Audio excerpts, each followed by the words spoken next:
بسم الله الرحمن الرحيم.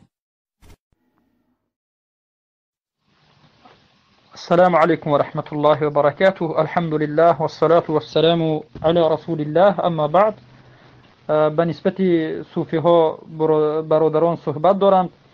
من میخوام برای شما بگم که هر کسی که لا اله الا الله محمد رسول الله میگوید مسلمان میشود و بعد از آوردن اسلام باز میگردد کفر میورزد، شکننده از شکننده های اسلام را به جا میآورد، این انسان را مرتد گفته میشد.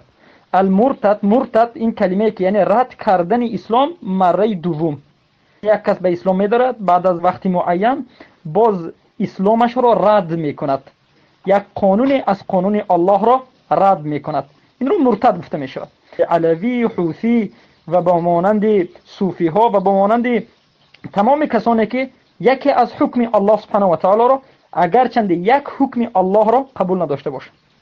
و اینجا صوفی ها را میبینی که چقدر شرکیات را به جا میآورند، از نام اسلام چقدر انسان ها را گمراه کردند و چقدر انسان را ضال و مضل کردند و اینها بدبخترین انسان هایند و همین ها هستند که تمام اهل سنت و الجماعت را به یک شکست میبرند و همیشه در بغل حکام ظالم و حکام کفار هستند و همینها هستند که دارالکفر را بهترین زمین برای خود حساب کردند، برای اینکه اینها در این دارالکفر می توانند که شرک خود را دوام دهند.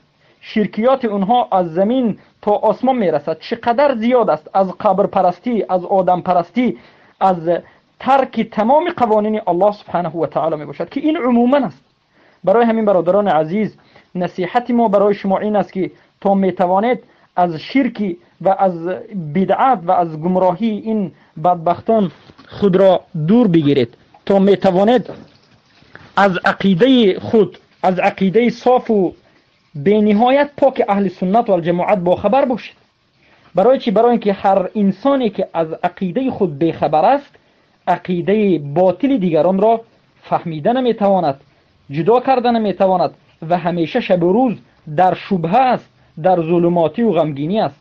برادرم و خواهر بزرگوارم، بفهم، بخون، گوش بکن، سوال بکن تا که از عقیده خودت با خبر باشی، تا که فرقه گمراهان را بشناسی و خودت را از اونها دور بگیری.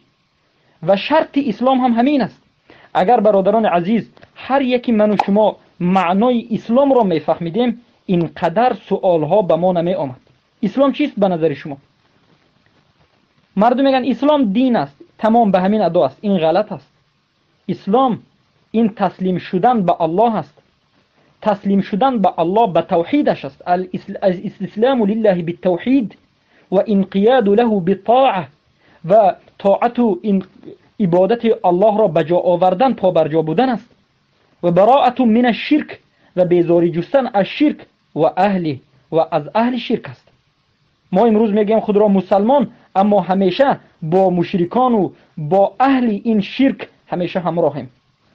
خود را دور بگیرید از شرک و اهل شرک. صوفی ها هستند و غیر صوفی ها کسی نباشد.